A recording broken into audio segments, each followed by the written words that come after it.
JC, Mountain Jar. A little bit of a late start this morning. Look at that sun. There it is. It's high in the sky already. Let's go to the workshop. All right. Good morning, everybody. Man, it's so good to be here with you all.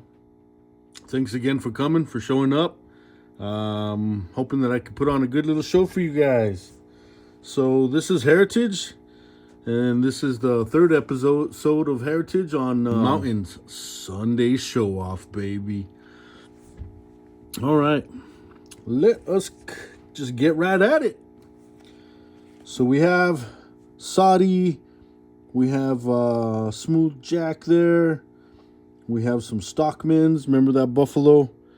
An S35V, man, I haven't played around with that very much since the last video, but man, we're gonna probably have some fun with that probably this week.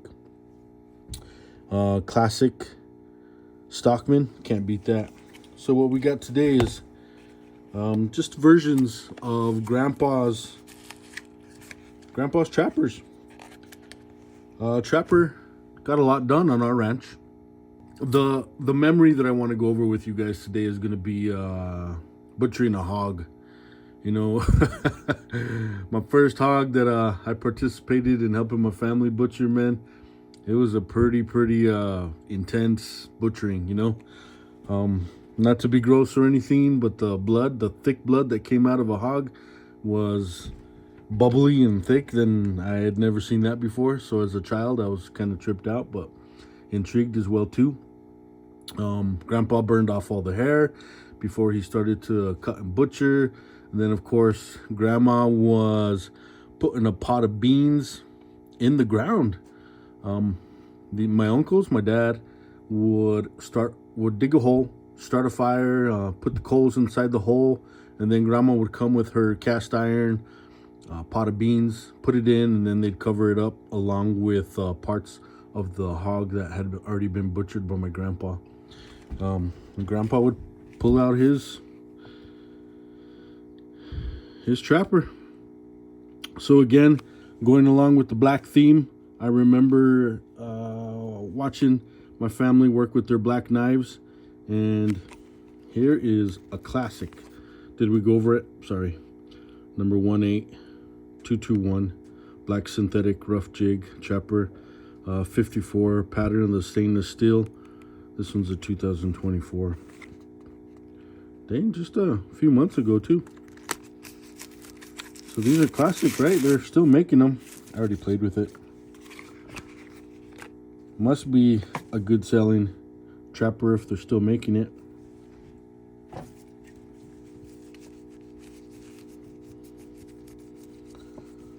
So let's see if this one holds up to what the old classics used to hold up. I mean, used to be, you know? Do these new ones coming out in July 2024 hold up? Well, that sure is nice looking. And again, just like me and Mario were talking about, dang, look at how that brass against that black just pops. And this definitely has a nice transition. You gotta love that. And then that synthetic with the jig pattern. Pretty sweet. And it's kind of cold in here, so you're gonna see the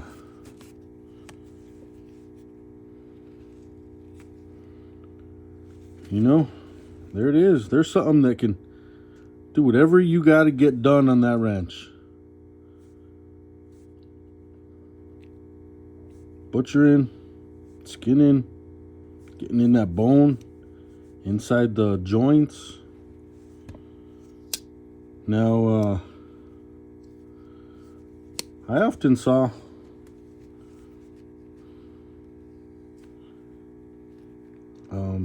different blades. When I was young, I didn't know that these knives had two blades. So when I was young, I was assuming that there was two different knives. I thought maybe Grandpa put his hand in, grabbed out a different knife, pulled it out.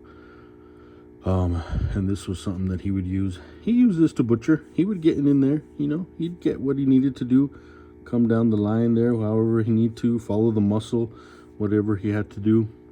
And from time to time, I would see Grandma would borrow his knife every once in a while. So this is a stainless steel.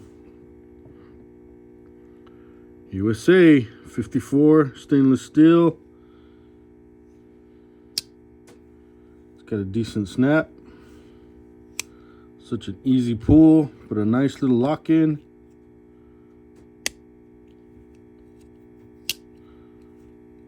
I'm gonna say that that would work for me, and I'll probably tote this. Why not?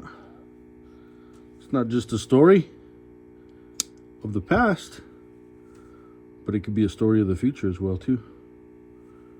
Nice pinched bolsters.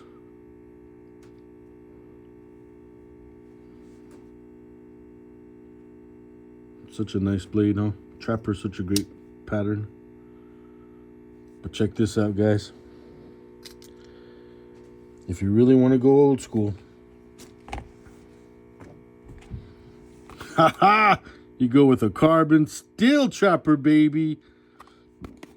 Let's go with Grandpa's story real quick. So, of course, my grandpa didn't mind a beer every once in a while. So here's what you could be found on the ranch from time to time. And check that out. Old pool tab. Old pool tab, man.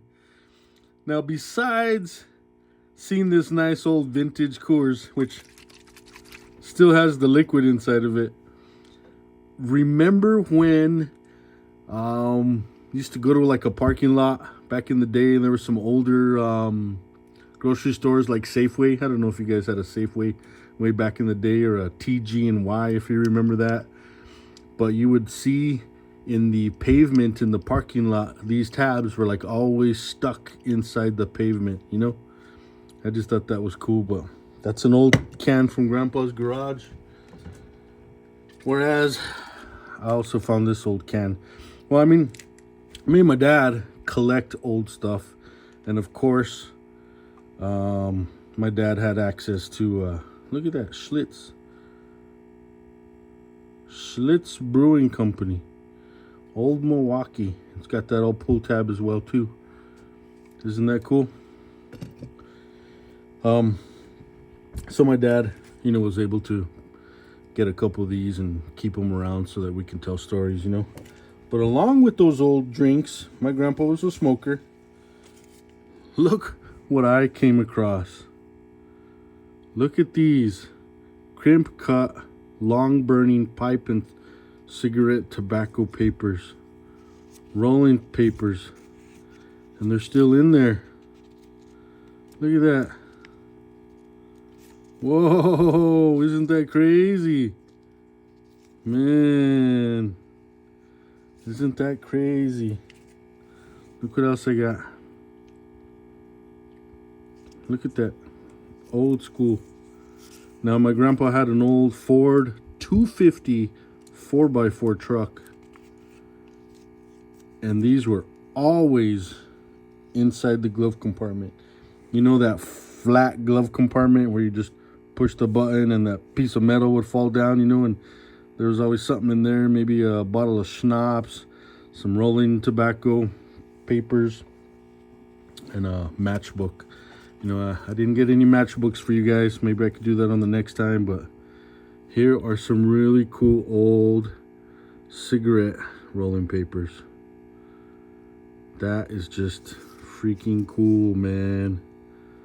That is just so cool that there are actually some papers left in there. These are the stories, guys. And what better way to add to that but with a nice carbon steel trapper. So here we are with the synthetic smooth trapper 54 pattern, but in carbon steel, man. Let's take a look at this.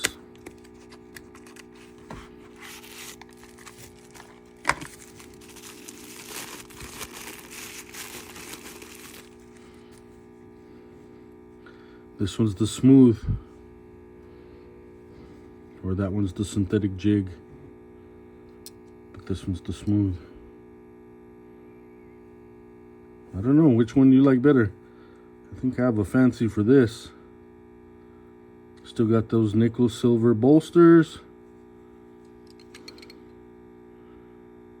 The crimp is less pronounced on the smooth, and of course the pins are really smooth in there, whereas you can feel there's a little proudness of the pin right there.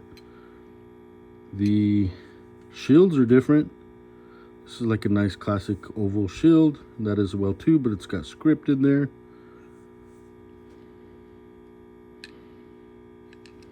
It's here. Ooh, I could even feel. This one feels firmer, stronger.